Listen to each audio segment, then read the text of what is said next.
Bom dia, domingo, dia 22 de março de 2020, aula de teoria das penas, teoria geral da pena, terceiro período noturno, né? Vamos lá, galera, vamos começar dando uma geral naquilo que nós já falamos, né? Até para pegar o fio da meada nessa nova estrutura, né? Lembrando que teoria geral da pena refere-se à parte geral do direito penal, né? Nós estamos falando ali do Código Penal, na parte geral. Então, no semestre passado foi visto a teoria do crime, teoria jurídica do direito penal, que é o nome da disciplina, que discute a teoria do crime. Então, a partir agora do artigo 32 do Código Penal, nós falamos sobre as penas, né? E aí nós já tivemos algumas aulas, vamos falar um pouquinho agora sobre esses aspectos trabalhados em sala, para a gente pegar esse fio da meada e poder continuar com matéria nova, tá? Então esses primeiros vídeos, os dois primeiros, eu vou dar uma geralzinha naquilo que já foi comentado, tá? Então, domingão aí nublado para nós, né? Quarentena. Vamos lá, nós discutimos em sala alguns aspectos ligados à pena, o conceito de pena.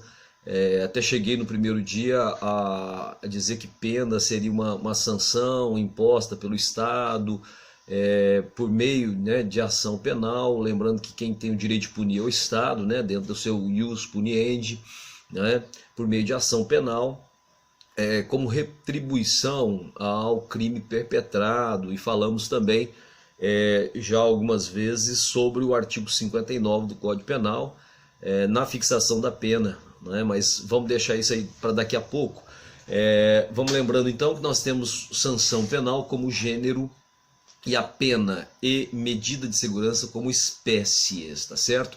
Então, lembrem-se do conceito de crime, né? Tem um conceito lá no primeiro artigo da lei de introdução do Código Penal, que fala que crime seria uma infração penal, e essa infração penal estaria sujeita, portanto, que é o caso do crime, a uma pena que seria de reclusão e detenção, tá? Essa seria aplicada de forma isolada ou acumulada com a pena de multa. Esse é o conceito que nós temos, o conceito legal que está lá na lei de introdução ao Código Penal.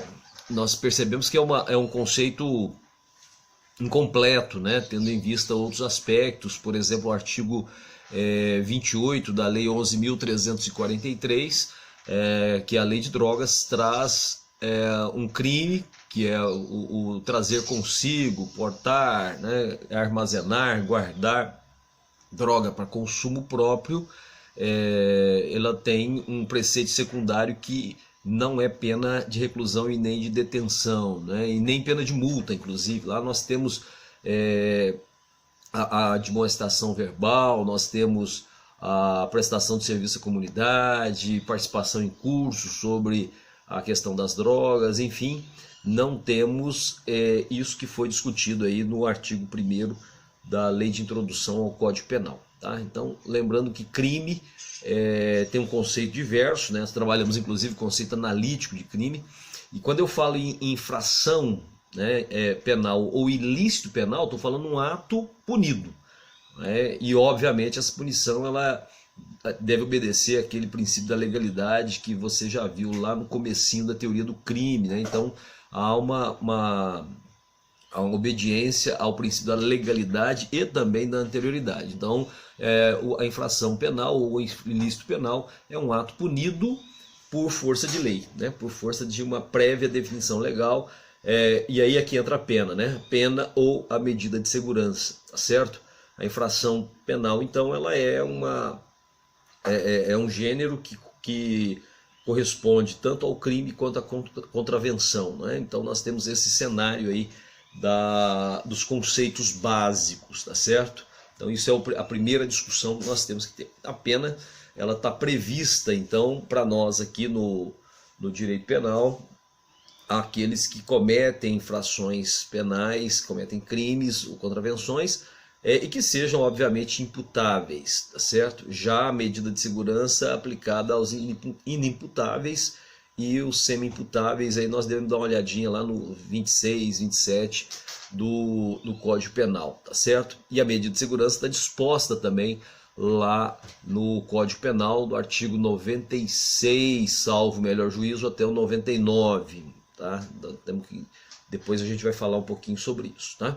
Bom, lá na Constituição nós temos uma discussão, isso também foi colocado em sala, você pode acompanhar isso pelo seu caderno, né?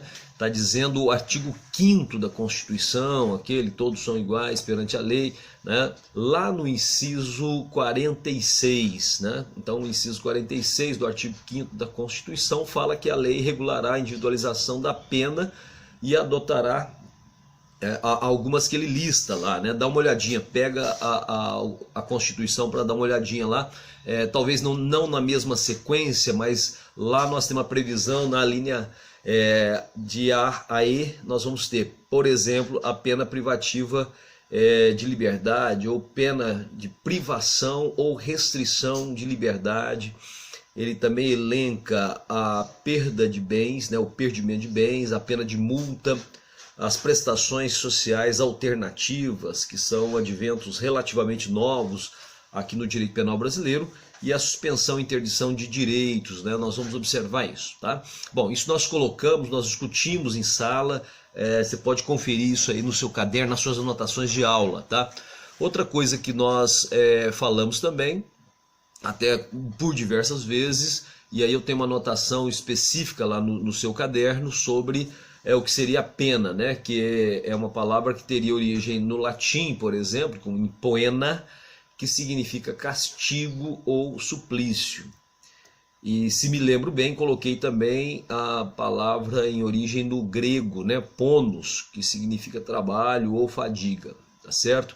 Então, óbvio, a consequência atribuída por lei é um crime ou uma contravenção. Então nós temos aí tanto a retribuição quanto a possibilidade de você prevenir também novos crimes, né? Ou seja, a pena ela vai, de um modo geral, restringir algum bem jurídico que nós temos aí dentro da sociedade, tá certo?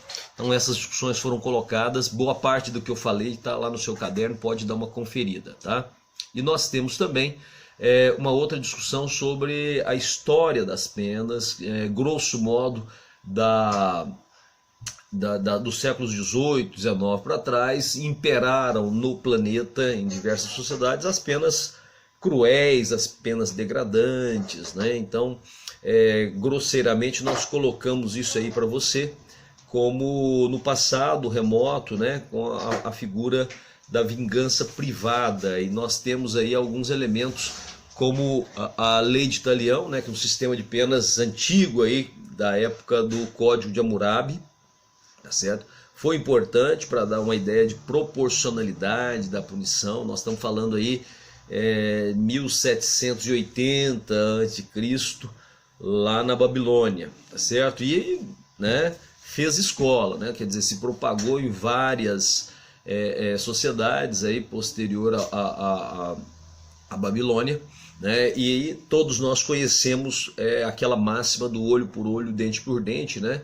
Então muitas legislações tiveram esse princípio, tá? Então é bem abrangente, sobretudo durante o período da Idade Média. Então nós temos esse cenário aí que, ao nosso ver, foi até um avanço no sentido de dar pelo menos a ideia de proporcionalidade, tá? Bom, a vingança divina, ela traz a perspectiva de penas vinculadas ao seu caráter sagrado, né? Então muitas vezes você tem em várias sociedades, comum, por exemplo, lá na Ásia, né? Tanto Oriente Médio quanto no sul da Ásia, e um dos exemplos que nós temos é o Código de Manu, né? Uma organização já de caráter religioso, extremamente antigo, né? Que aborda uma série de valores, de ideias de verdade, justiça, né? E respeito nas relações humanas, tá? É ali que surge a base da sociedade hinduísta, principalmente vinculada à ideia das castas, tá? Que obviamente é utilizada aí pelos brahmanes, né? Os brahmanistas ou hinduístas, e aí a maior parcela da população está ali hoje na Índia, tá certo? e você tem essa perspectiva, né, de base apesar de termos legislações modernas hoje nesse sentido, né? Então nós falamos da vingança privada, falamos da vingança pública, da vingança divina, e a vingança pública ela já vem numa perspectiva um pouco mais avançada, embora tenha se consolidado ali dentro da Roma Antiga, né, no direito romano. Tá?